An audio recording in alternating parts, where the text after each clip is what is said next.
I knew it was life-threatening, so I just felt a sense of urgency, not a panic, but just a sense of urgency, get out of here. Dr. Robbie Carpenter says when the floodwaters came early Thursday morning, his daughter woke up after hearing water splashing against the house.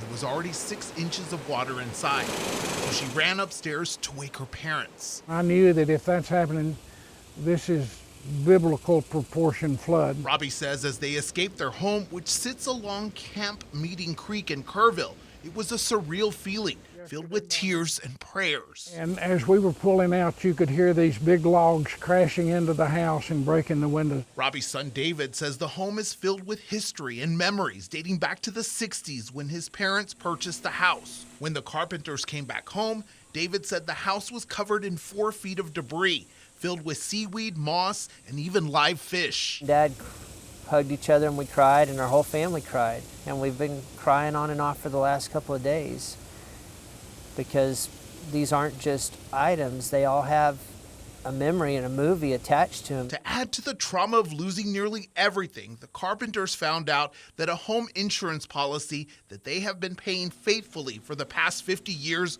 would not cover anything. This is when he needs it, and I'm sure it's in excess of $1 million that he's paid them, and he gets zero. Zero is a number that Dr. Robbie Carpenter knows all too well.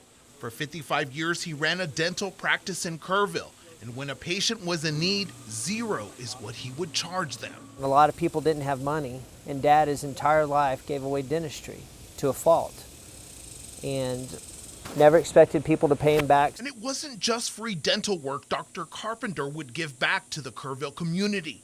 David said his father was generous with his money and giving back. He has done this his entire life, taken off time and done missions. And in the community, when people had a need, he would counsel them. He counseled troubled marriages, people that were contemplating suicide, people that had psychological, spiritual problems, came to Dad. So when the flood struck the Carpenter family, many answered their call, the way he answered the community's calls time and time again. And I've shed other tears about people that have been so good to me. They brought help, they brought food, they brought money, they brought themselves. We've had over 50 people here cleaning all the muck out and just asking what can we do for help. And the feelings and the emotions in that runs very deep, but the bottom emotion is the peace of God that passes understanding. Although it's been an all-hands-on-deck cleanup effort, the Carpenters say the home will likely have to be demolished because of mold and structural damage. I don't have the kind of funds it would take to rebuild. So to help, the community has started a GoFundMe, which has raised more than $30,000. Dr. Carpenter says he is relying on his faith to get him through this difficult time. But there is one possession that means the world to him and hopes to have it back. A Bible he purchased in 1971. I have said many times that if my house burned down, that would be the item I would take out with me, other than my family. That would be the item I would take out with me first. While we were speaking, someone brought a Bible they found in the creek.